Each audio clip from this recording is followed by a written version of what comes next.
प्रमुख 18 पुराणों में से एक पुराण मार्कंडेय पुराण के अंतर्गत देवी कवच यानी दुर्गा कवच श्री दुर्गा सप्तशती का प्रमुख हिस्सा है। इस महाफलदायिनी देवी कवच को भगवान ब्रह्मा ने श्री मार्कंडेय को सुनाया था, जिसमें 47 श्लोक अंतर्निहित है तथा 9 श्लोकों में फलश्रुति लिखित है। फलश्रुति का अर्थ होता है इसको सुनने या पढ़ने से प्राप्त होने वाला लाभ। इसमें ब्रह्मा जी माता पार्वती के 9 अलग अलग दैवीय रूपों की प्रशंसा करते हैं। ब्रह्मा जी कहते हैं कि जो भी व्यक्ति श्री दुर्गा सप्तशती के कवच का नित्य पाठ करता है, माँ दुर्गा उसे आशीर्वाद प्रदान करती हैं। देवी कवच का महत्व। श्री दुर्गा सप्तशती देवी कवच का यह शक्तिशाली मंत्र हमारे आसपास की नकारात्मक ऊर्जा का क्षय कर एक सकारात्मक ऊर्जा के कवच के रूप में कार्य करता है, जिससे हमारे आसपास सकारात्मक ऊर्जा का संचार होता है। मंत्रों में नकारात्मक ऊर्जा को सकारात्मक ऊर्जा में परिवर्तित कर देने की असीम क्षमता होती है। ऐसा अनुभव किया गया है कि जो व्यक्ति पूरी आस्था, श्रद्धा एवं भक्ति से शुद्ध उच्चारण में नियमित रूप से देवी कवच का पाठ करता है, वो सभी प्रकार की बुराइयों पर विजय प्राप्त कर लेता है। नवरात्रि के समय देवी कवच का पाठ करना अत्यंत ही शुभ तथा फलदायी माना गया है। देवी कवच का लाभ। कवच का अर्थ होता है रक्षा करने वाला ढाल, जो व्यक्ति के शरीर के चारों ओर एक प्रकार का आवरण बना देता है, जिससे नकारात्मक शक्तियों के बाह्य आक्रमण से रक्षा होती है। देवी कवच में देवी माँ के विभिन्न नामों का उच्चारण किया जाता है, जिससे शरीर के चारों ओर एक कवच का निर्माण हो जाता है। नवरात्रि के 9 दिनों में देवी कवच के अनुष्ठान का विशेष महत्व है। देवी कवच का पाठ संभव ना हो पाने की स्थिति में इसके ध्यान पूर्वक श्रवण मात्र से सकारात्मक प्रभाव पड़ता है तथा ये श्रवणकर्ता को ऊर्ध्वगामी बनाता है। देवी कवच। मार्कंडेय जी ने कहा, हे पितामह, जो इस संसार में परम गोपनीय तथा मनुष्यों की सब प्रकार से रक्षा करने वाला है और जो अब तक आपने दूसरे किसी के सामने प्रकट नहीं किया हो, ऐसा कोई साधन मुझे बताइए। ब्राह्मण, ऐसा साधन तो एक देवी का कवच ही है, जो गोपनीय से भी परम गोपनीय, पवित्र तथा संपूर्ण प्राणियों का उपकार करने वाला है। महामुनि, उसे श्रवण करो। प्रथम नाम शैलपुत्री है, दूसरी मूर्ति का नाम ब्रह्मचारिणी है, तीसरा स्वरूप चंद्रघंटा के नाम से प्रसिद्ध है, चौथी मूर्ति को कूष्मांडा कहते हैं, पांचवी दुर्गा का नाम स्कंद माता है, देवी के छठे रूप को कात्यायनी कहते हैं, सातवां कालरात्रि और आठवां स्वरूप महागौरी के नाम से प्रसिद्ध है। नवीं दुर्गा का नाम सिद्धिदात्री है। ये सब नाम सर्वज्ञ महात्मा वेद भगवान के द्वारा ही प्रतिपादित हुए हैं। जो मनुष्य अग्नि में जल रहा हो, रणभूमि में शत्रुओं से घिर गया हो, विषम संकट में फंस गया हो तथा इस प्रकार भय से आतुर होकर जो भगवती दुर्गा की शरण में प्राप्त हुए हों, उनका कभी कोई अमंगल नहीं होता। युद्ध समय संकट में पड़ने पर भी उनके ऊपर कोई विपत्ति नहीं दिखाई देती। उनके शोक, दुख और भय की प्राप्ति नहीं होती। जिन्होंने भक्ति पूर्वक देवी का स्मरण किया है, उनका निश्चय ही अभ्युदय होता है। देवेश्वरी, जो तुम्हारा चिंतन करते हैं, तुम उनकी निस्संदेह रक्षा करती हो। चामुंडा देवी प्रेत पर आरूढ़ होती हैं, वाराही भैंसे पर सवारी करती हैं, ऐन्द्री का वाहन ऐरावत हाथी है, वैष्णवी देवी गरुड़ पर ही आसन जमाती हैं, माहेश्वरी वृषभ पर आरूढ़ होती हैं, कौमारी का मयूर है, भगवान विष्णु की प्रियतमा लक्ष्मी देवी कमल के आसन पर विराजमान है और हाथों में कमल धारण किए हुए हैं। वृषभ पर आरूढ़ ईश्वरी देवी ने श्वेत रूप धारण कर रखा है। ब्राह्मी देवी हंस पर बैठी हुई हैं और सब प्रकार के आभूषणों से विभूषित हैं। इस प्रकार ये सभी माताएं सब प्रकार की योग शक्तियों से संपन्न हैं। इनके सिवा और भी बहुत सी देवियां हैं जो अनेक प्रकार के आभूषणों की शोभा से युक्त तथा नाना प्रकार के रत्नों से सुशोभित हैं। ये संपूर्ण देवियां क्रोध में भरी हुई हैं और भक्तों की रक्षा के लिए रथ पर बैठी दिखाई देती हैं। ये शंख, चक्र, गदा, शक्ति, हल और मूसल, खेटक और तोमर, परशु और पाश, कुंत और त्रिशूल एवं उत्तम शारंग, धनुष आदि अस्त्र शस्त्र अपने हाथ में धारण करती हैं।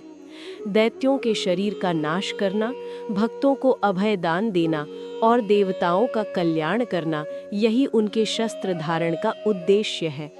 महान रौद्र रूप, अत्यंत घोर पराक्रम, महान बल और महान उत्साह वाली देवी, तुम महान भय का नाश करने वाली हो, तुम्हें नमस्कार है। तुम्हारी ओर देखना भी कठिन है। शत्रुओं का भय बढ़ाने वाली जगदम्बिके, मेरी रक्षा करो। पूर्व दिशा में ऐन्द्री अर्थात इंद्र शक्ति मेरी रक्षा करे। अग्नि कोण में अग्नि शक्ति, दक्षिण दिशा में वाराही तथा नैऋत्य कोण में खड्गधारिणी मेरी रक्षा करे। पश्चिम दिशा में वारुणी और वायव्य कोण में मृग पर सवारी करने वाली देवी मेरी रक्षा करे।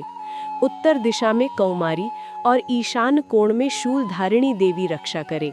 ब्रह्मणी, तुम ऊपर की ओर से मेरी रक्षा करो और वैष्णवी देवी नीचे की ओर से मेरी रक्षा। इसी प्रकार शव को अपना वाहन बनाने वाली चामुंडा देवी 10 दिशाओं में मेरी रक्षा करे।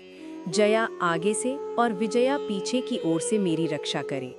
वाम भाग में अजिता और दक्षिण भाग में अपराजिता रक्षा करे। उद्योतिनी शिखा की रक्षा करे। उमा मेरे मस्तक पर विराजमान होकर रक्षा करे।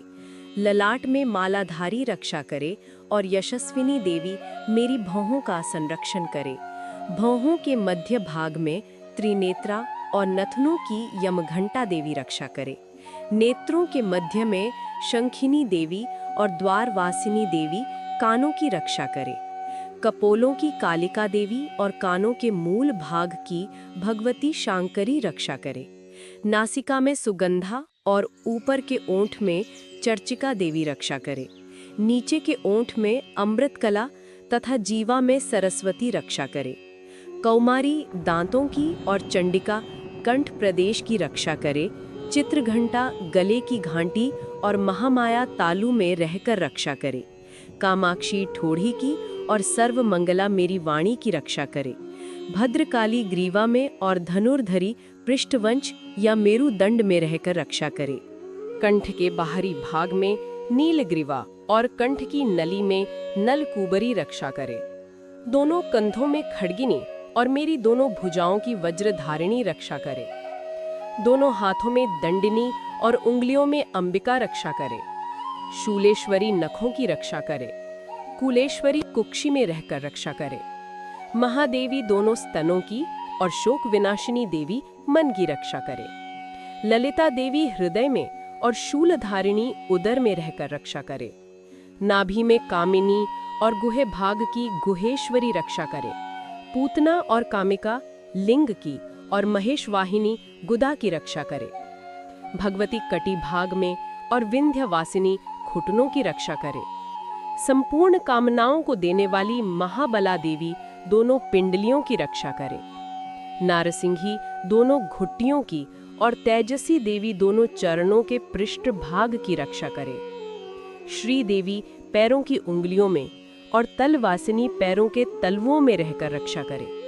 अपनी दाढ़ों के कारण भयंकर दिखाई देने वाली दंशचित्रा काराली देवी नखों की और ऊर्ध्व केशिनी देवी केशों की रक्षा करे।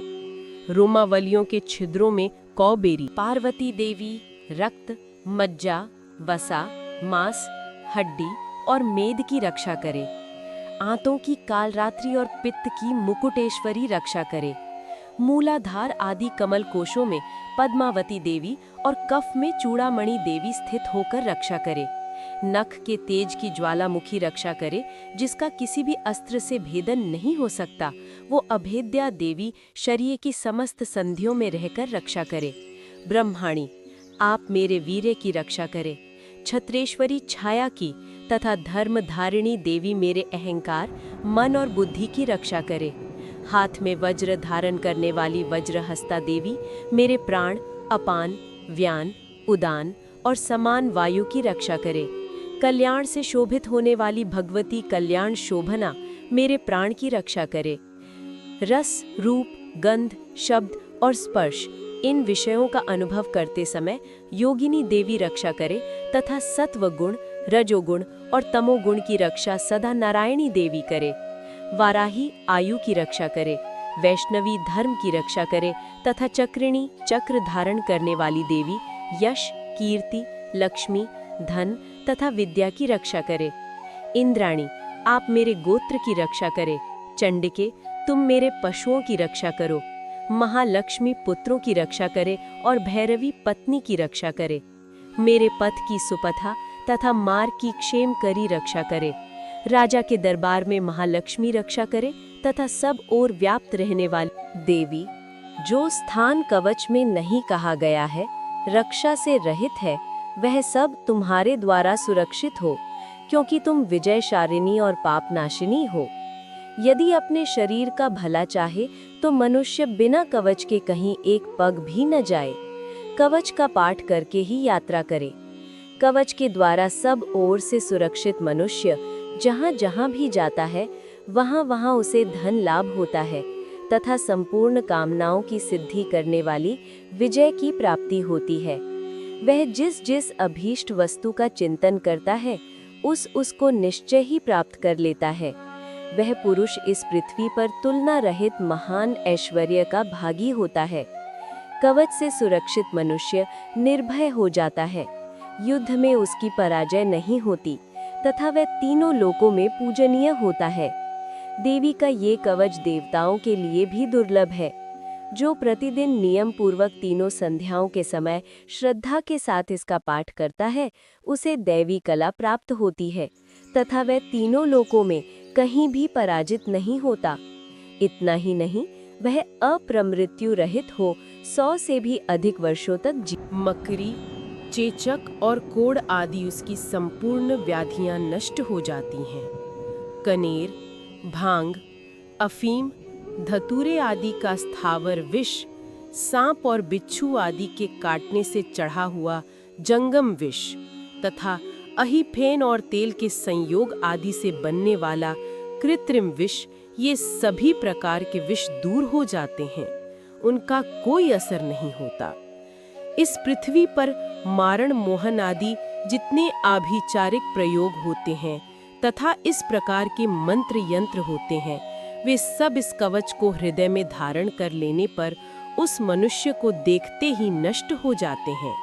ये ही नहीं, पृथ्वी पर विचरने वाले ग्राम देवता, आकाशचारी दैव विशेष, जल के संबंध से प्रकट होने वाले गण, उपदेश मात्र से सिद्ध होने वाले निम्न कोटि के देवता, अपने जन्म से साथ प्रकट होने वाले देवता, कुल देवता, माला, डाकिनी, शाकिनी, अंतरिक्ष में विचरने वाली अत्यंत बलवती भयानक डाकिनियां, ग्रह, भूत, पिशाच, यक्ष, गंधर्व, राक्षस, ब्रह्म राक्षस, बैताल, कुष्मांड और भैरव आदि अनिष्टकारक देवता भी हृदय में कवच धारण किए रहने पर उस मनुष्य को देखते ही भाग जाते हैं। कवचधारी पुरुष को राजा से सम्मान वृद्धि प्राप्ति होती है। ये कवच मनुष्य के तेज की वृद्धि। कवच का पाठ करने वाला पुरुष अपनी कीर्ति से विभूषित भूतल पर अपने सुयश के साथ साथ वृद्धि को प्राप्त होता है।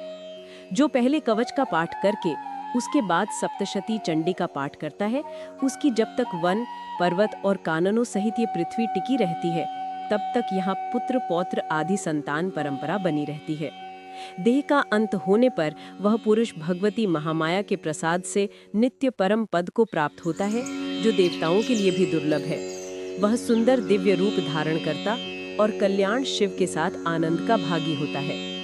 इति देव्याः कवचम संपूर्णम्।